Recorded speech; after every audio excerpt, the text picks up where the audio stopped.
지치지 않으시는 주님, 약한 자 방패 되시며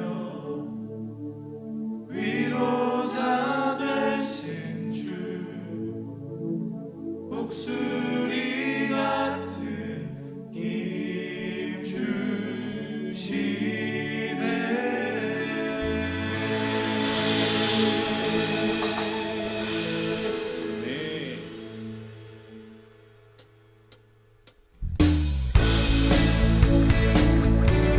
우리 가운데 세임 주시고 우리 가운데 능력으로 함께 하시는 그 살아계신 하나님의 이름을 찬양합니다. 우리가 주님의 이름을 찬양하며 나아갈 때에 우리를 새롭게 하시고 독수리 날개에 쳐 올라갈 만한 힘을 더하여 주실 것입니다. 할렐루야. 새 힘 얻으리 주를 바랄 때, 주를 바랄 때, 주를 바랄 때. 새 힘 얻으리 주를 바랄 때, 주를 바랄 때, 우리 주를 바랄 때. 새 힘 얻으리 주를 바랄 때, 주를 바랄 때, 우리 주를 바랄 때. 새 힘 얻으리 주를 바랄 때, 주를 바랄 때, 우리 주를 주님, 주님 동지하시네. 소망 구원 주시네.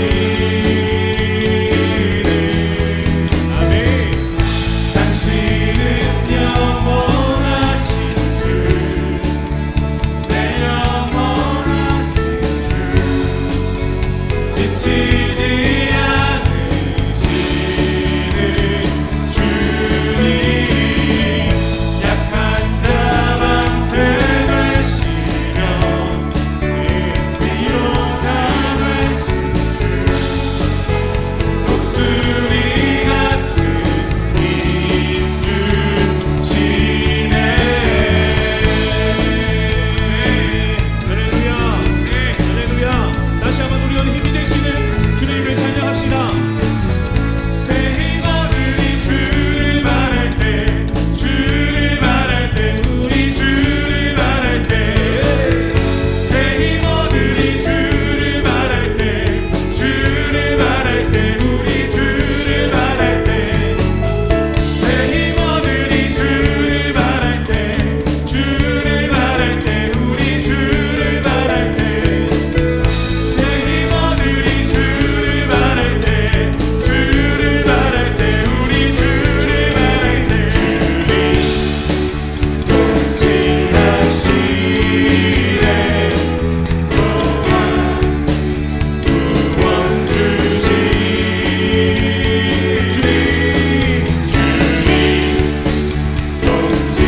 보여주신 그분 하나요.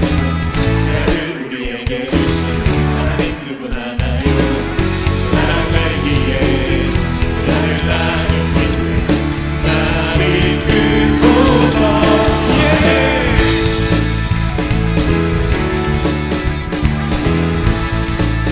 다시 한 번 더 완전한 사랑 보여주신 완전한 사랑 보여주신 세주 그분 하나요. 그 아들 우리에게 주신 하나님 그분 하나요. 사랑 알기에 나를 나는 믿네 나를 이끄소서. 예수 좋은 내 친구 내 곁에 계시네 영원히 변치 않네. 예수 좋은 내 친구 내 곁에 계시네 영원히 변치 않네.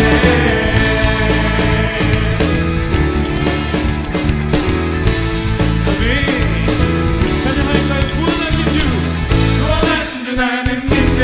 구원하신 주 나 믿네. 다시 오시와 나는 믿네. 그분과 영원히 살리 사랑 알기에 나를 나는 믿네 나를 이끌소서. 내 친구 내 곁에 계시네 영원히 변. 예수 좋은 내 친구 내 곁에 계시네 영원히 변. 예수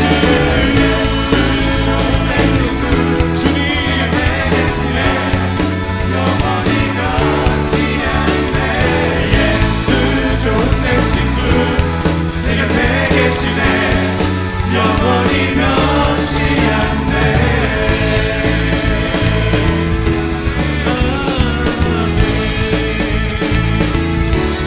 영원히 영원히 변치 않네.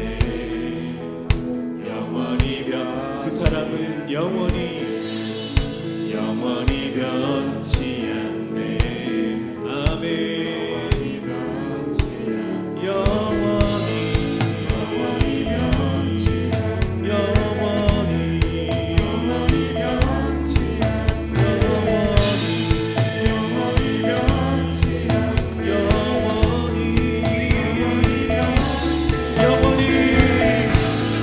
영원히 변치 않네. 영원히 변치 않네. 영원히 변치 않네. 영원히 변치 않네. 예수 좋은 내 친구 내 곁에 계시네 영원히 변치 않네. 예수 좋은 내 친구 내 곁에 계시네 영원히 변치 않네.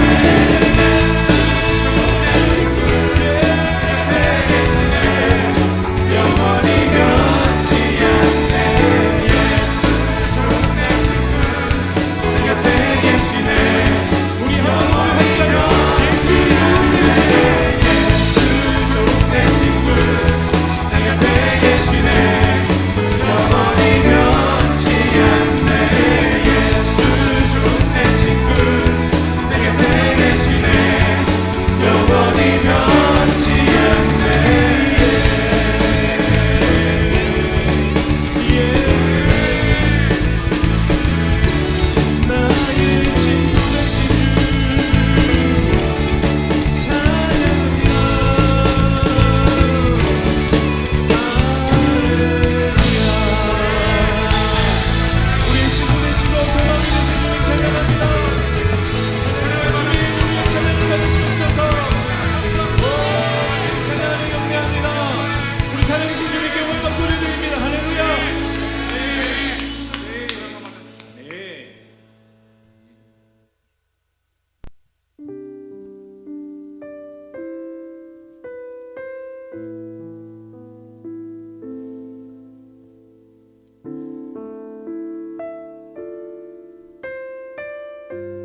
시간 임하신다는 주님 앞에 기도하며 나아갑니다. 우리의 마음을 아시고 우리의 것을 아시고 우리의 상황을 아시는 주님, 우리 주님의 도심을 보이지 않는 시간 주님께로 나아가기를 원하오니 오 살아계신 성령 하나님 이 시간 찬양하고 예배하는 그 성령 가운데 주님 찾아와 주시고 말씀하여 주시고 움직이시고 위로하여 주시고 변화시켜 주시고 놀라운 역사에 일어나는 그 시간을 되게 하여 주시옵소서. 비록 함께를 만났다고 함께하기 위해서 영상을 통해서 하나님을 찬양하고 기도하지만 그 상황하는 마음을 주님 아시오니 그 마음의 중심을 아시는 주님의 찬양해 주셔서 말씀하여 주시고 회복시켜 주셔서 그 하시는 주님의 나라로 경험할 수 있도록 주님 역사하여 주시옵소서.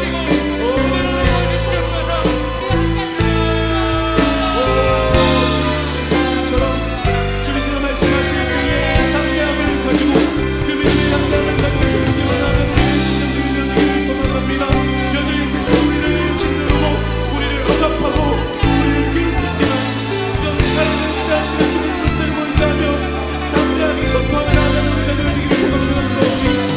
오 성령 하나님 역사하여 주시옵소서. 담대함을 더하여 주시고 승리를 더하여 주시어서 그 주님과 동행하는 삶을 하는 우리가 될 수 있는 역사하여 주시옵소서.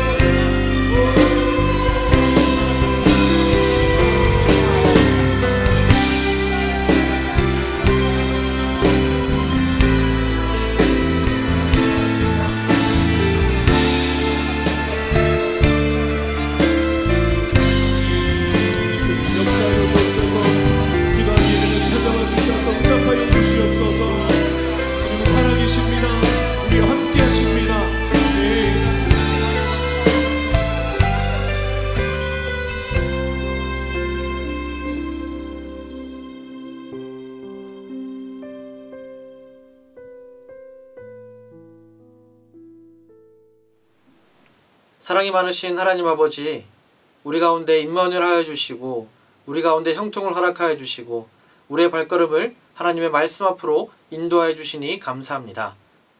오늘 말씀을 통하여 지난 한 주간 살아가면서 우리를 짓누르고 억눌렸던 그 많은 문제들이 다 사라지게 하시고 우리 가운데 하나님이 주시는 형통함이 평안이 주어지게 하여 주시옵소서. 또한 말씀을 통하여서 하나님이 살아계심과 또한 하나님의 위대하심이 우리를 장악할 수 있는 그러한 은혜의 시간이 되게 하여 주시옵소서. 그래서 그 하나님 앞에 우리의 삶을 드리기로 결단하고 다짐하는 귀한 시간 되게 하여 주시옵소서. 하나님 이 시간 함께 몸으로는 모여있지 못하지만 마음과 뜻과 힘과 정성을 다하여 하나님을 사랑하는 마음으로 하나님을 거룩히 예배하는 시간 되게 하여 주시옵소서. 모든 말씀 예수님의 이름으로 기도드리옵나이다. 아멘. 오늘 함께 보실 하나님의 말씀은 잠언 25장 15절 말씀입니다.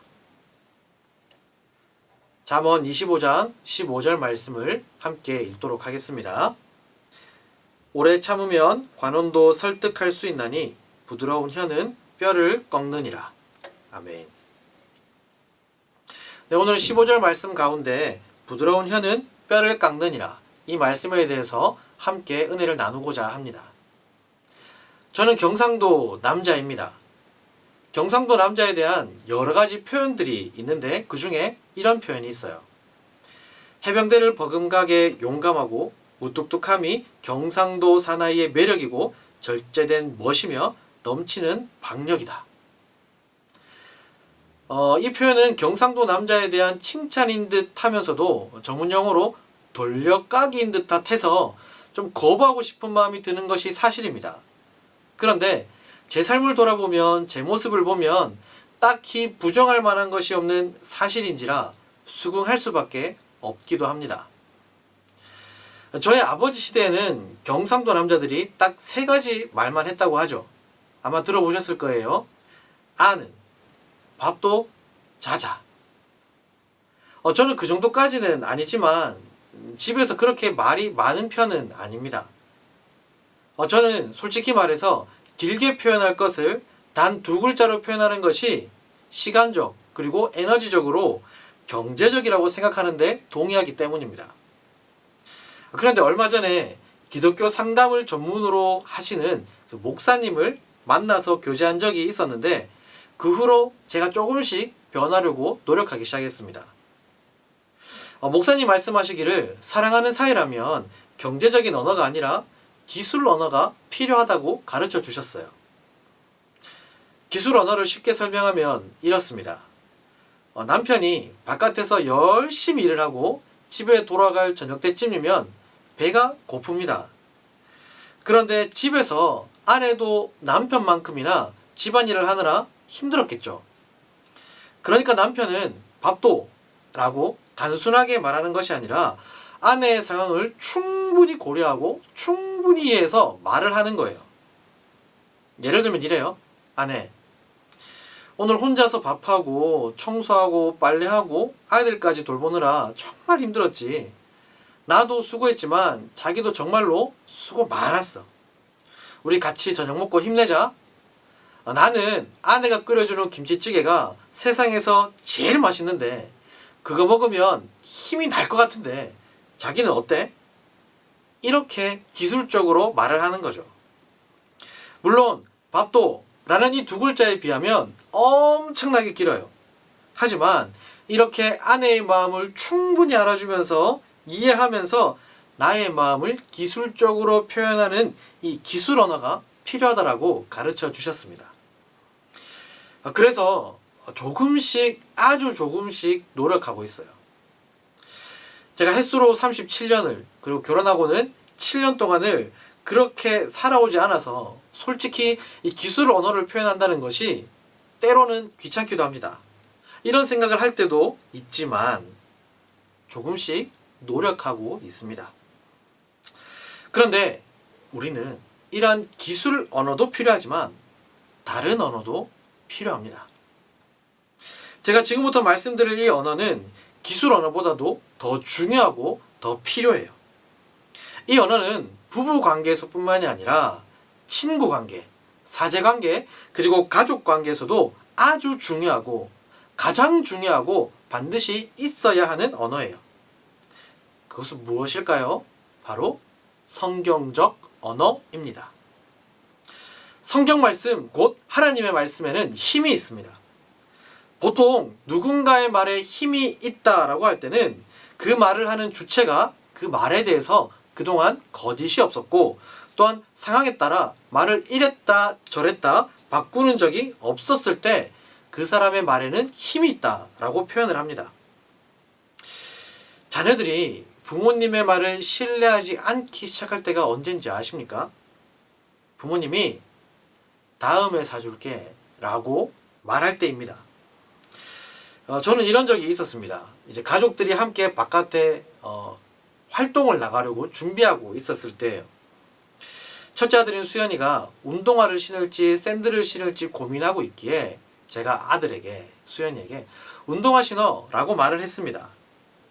근데 분명히 수연이가 한 1m 거리에서 있었기 때문에 제 말을 분명히 들었어요.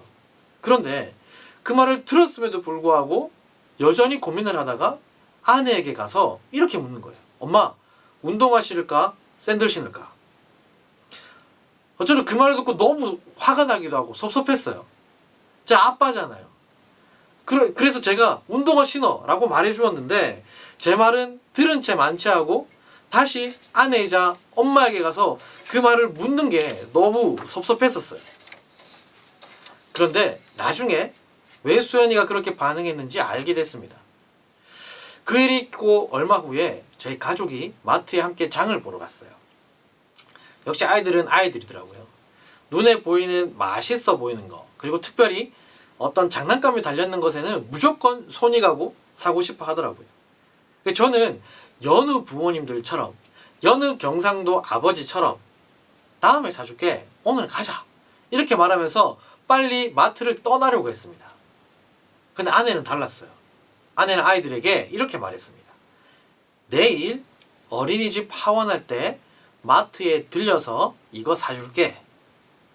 그리고는 진짜 다음날 마트에 들려서 그 과자를 사줬어요. 거기서 깨달았어요. 아이들이 왜 제 말을 듣지 않았는가? 왜 제 말에는 힘이 없었는가? 저는 말을 했지만 제가 말한 대로 하지 않았어요. 솔직히 말하면 제가 했던 말을 기억했다 할지라도 제가 컨디션이 좋으면 말했던 대로 과자를 사갔을 거고, 제 컨디션이 안 좋았으면 안 사갔을 거예요. 물론 그렇게 했던 적이 있는 것 같기도 합니다.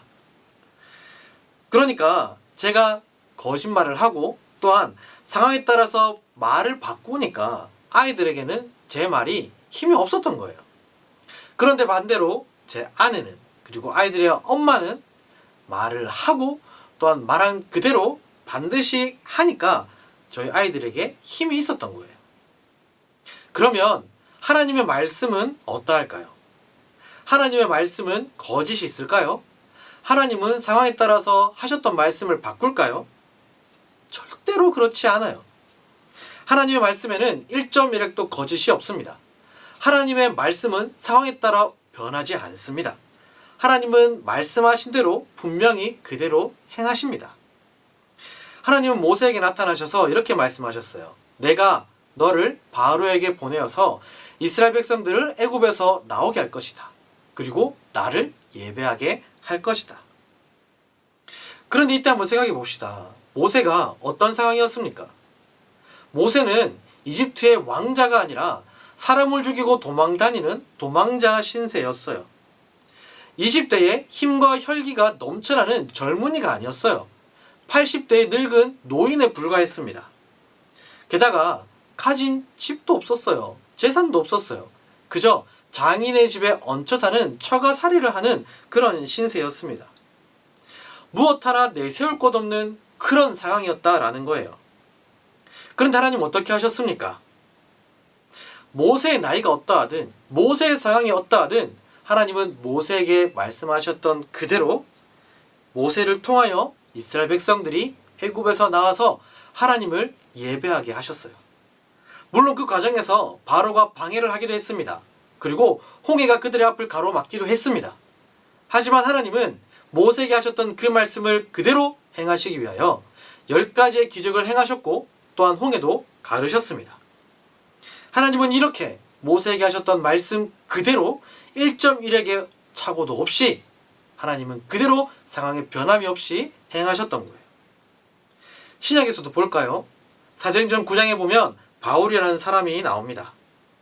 바울은 당시 유대교의 최고 선생이었던 가말리알의 수제자였어요. 당시 유대교는 예수님을 거부하고 예수님을 믿는 사람들을 탄압했었습니다. 그래서 바울은 유대교의 대표자로서 예수님을 믿는 사람들을 잡아서 고문하기 위하여서 그 허락이 담긴 공문을 가지고 그리스도인들을 잡으러 길을 떠났습니다. 그 허락에는 필요에 따라서 사람을 죽일 수 있는 허락도 어느 정도 포함이 되어 있었어요. 사도행전 7장을 보면 예수님을 믿고 예수님을 전했던 스데반이 유대인들로부터 돌에 맞아 죽는 내용이 나옵니다. 그때 성경을 보면 이때 그 사람들이 옷을 벗어서 바울 앞에 놓았다라고 기록을 해요. 그런데 많은 학자들은 사람들이 이렇게 스데반을 죽이기 전에 옷을 벗어서 바울의 앞에 놓았다라고 기록한 이유가 이 사건이 바울의 책임 하에 이루어졌다는 것을 의미한다고 말을 해요. 이렇게 바울은 당시에 예수님을 부정하고 예수님을 믿었던 사람들을 죽이고 괴롭히는 데 앞장섰던 사람이었습니다. 그런데 사도행전 9장 10절을 보시면 하나님은 예수님을 믿었던 아나니아라는 사람에게 나타나셔서 이렇게 말씀을 하십니다. 바울을 찾아가라. 예수님을 믿는 사람들을 죽이고 또한 괴롭히고 있는 그 바울을 찾아가라는 이 말씀은 예수님을 믿었던 아나니아에게 절대로 쉬운 말이 아니었어요. 그런데 하나님은 더 믿기 어려운 말씀을 아나니아에게 하십니다. 이렇게 말씀하십니다. 가라. 바울에게 가라. 이 바울은 내 이름을 이방인들과 임금들과 이스라엘 자손들에게 전할 택한 나의 그릇이다. 아니, 그동안 이 바울은 예수님을 누구보다도 거부하고 예수님 믿는 사람들을 누구보다 앞장서서 괴롭히고 죽였다는 사람이었어요. 그런데 어떻게 이 바울이 예수님을 전하는 그릇이 되어서 이방인들과 또한 그 임금들과 이스라엘 자손들에게 예수님을 전한다는 것일까요? 이것을 믿을 수 없었을 거예요. 그런데 바울이 어떻게 되었습니까? 실제로 수많은 사람들에게, 수많은 이방인들과 임금들과 이스라엘 자손들에게 예수님을 목숨 바쳐 전하는 사람이 되었습니다. 이렇듯 하나님은 자신이 하신 말씀에 대해서 조금도 거짓이 없으시고, 또한 상황에 따라 변하는 것이 아니라 상황을 뛰어넘어서 말씀하신 대로 분명히 행하시는 분이시기에 하나님의 말씀에는 힘이 있다라고 표현할 수 있는 것입니다. 그래서 우리는 하나님의 말씀에 힘이 있으니 그 하나님의 말씀에 근거하여서 서로를 응원하고 격려하고 위로해 주어야 합니다. 왜냐하면 그 하나님의 말씀에 가장 힘이 있기 때문이에요. 슬퍼하는 가족이 있어요? 그러면 하나님의 말씀으로 위로해 주세요. 좌절한 친구가 있어요? 그러면 하나님의 말씀으로 힘을 주세요. 외로운 사람이 있습니까? 그러면 하나님의 말씀을 근거로 사랑을 전해주세요. 그러면 하나님의 말씀을 힘입어서 그 사람이 힘을 얻고 또한 위로를 얻고 사랑을 누리게 될 거예요. 한 가지 더 말씀을 드리고 마치도록 하겠습니다. 여러분들 시기, 청소년 시기는 질풍노도의 시기라고 합니다. 그만큼 상황에 많은 영향을 받기도 하고 죄의 유혹에 여러 번 넘어지기도 해요.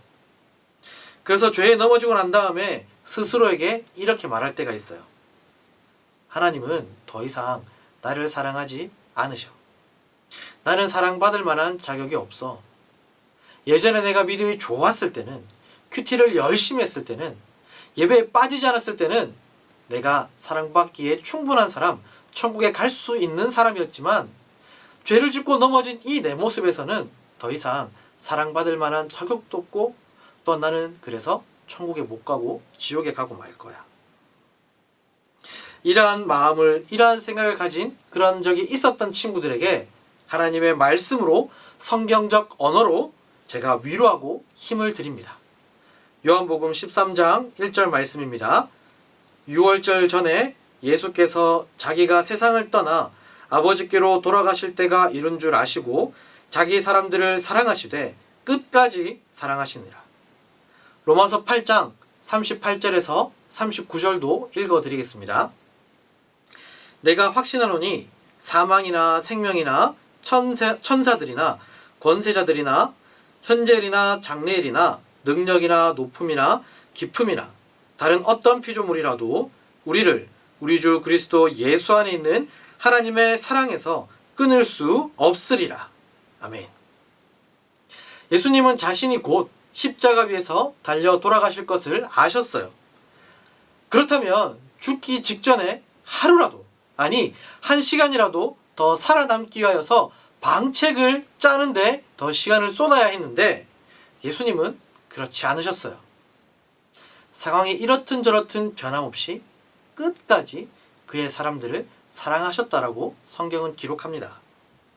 그리고 그러한 우리를 향한 사랑은 사망이나 생명이나 권세자들이나 심지어 천사도 그 무엇도 절대로 끊을 수 없다라고 성경은 말씀하고 있어요.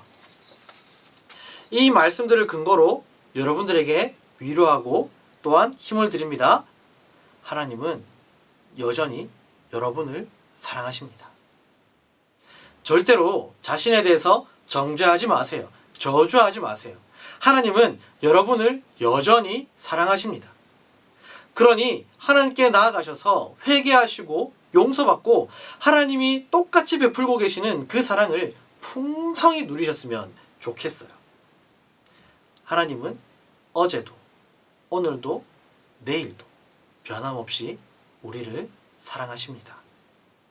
이와 같이 가족에게, 친구에게, 또한 선생님에게, 주위의 모든 사람들에게 성경적인 언어로 대하는 지혜로운 저와 여러분들이 되기를 주님의 이름으로 축복합니다.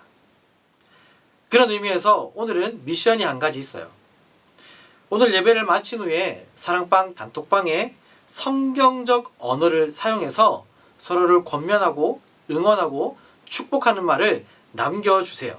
그러면 남겨주시는 모든 분들에게 베스킨라빈스 파인트 교환권을 보내드리도록 하겠습니다. 간단해요. 성경 한 구절을 적으시고 그 말씀을 근거로 서로를 축복하고 응원하고 권면하는 말을 남겨주시면 돼요. 예를 들면 이렇게 하면 되는 거예요.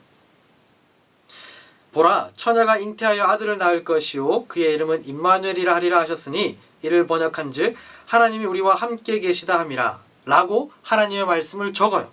그리고 그 뒤에 예수님이 너와 함께 하셔 라고 남겨주시면 되는 거예요. 간단하죠? 성경적 언어예요.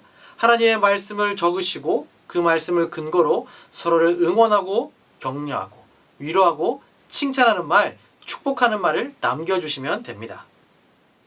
많은 분들이 이 성경적 언어, 이 이벤트에 참여하셔서 서로 말씀으로 격려하고 또한 준비된 선물도 받아가시는 저 여러분들이 되기를, 지혜로운 분들이 되기를 주님의 이름으로 축복합니다. 기도하겠습니다. 사랑이 많으신 하나님 아버지, 우리가 이 땅을 살아갈 때에 우리가 확신할 수 있는 가장 힘 있는 하나님의 말씀을 가지고 서로를 위로하고 격려하고 칭찬하고 축복할 수 있는 지혜로운 삶을 살아가게 하여 주시옵소서. 슬픔이 있는 자들에게 하나님의 말씀으로 위로하게 하시고 좌절한 자들에게 하나님의 말씀으로 힘을 주게 하시고 또한 외로워하는 자들에게 하나님의 말씀으로 사랑을 전해주게 하여 주시옵소서. 하나님, 오늘 말씀을 통해서 우리는 알게 되었습니다. 하나님은 변함이 없는 분이십니다. 어제나 오늘이나 내일이나 똑같이 우리에게 말씀으로 내가 너를 사랑한다라고 말씀해 주십니다. 하나님, 하나님의 말씀은 조금도 거짓이 없고 조금도 변함이 없음을 믿음으로 이 하나님의 사랑을 의지하며 살아가게 하여 주시옵소서. 그리고 이 사랑을 나눠주게 하여 주시옵소서. 하나님, 우리가 성경적 언어로 서로를 위로하고 격려하고 칭찬하고 축복해 주고자 합니다. 우리가 이 연습을 통하여서 앞으로의 삶 가운데 날마다 성경적 언어로 하나님의 말씀을 근거로 서로에게 사랑을 나눠주고 그래서 하나님을 알게 해주는 축복된 인생이 되게 하여 주시옵소서. 지혜로운 삶이 되게 하여 주시옵소서. 모든 말씀 예수님의 이름으로 기도드리옵나이다. 아멘.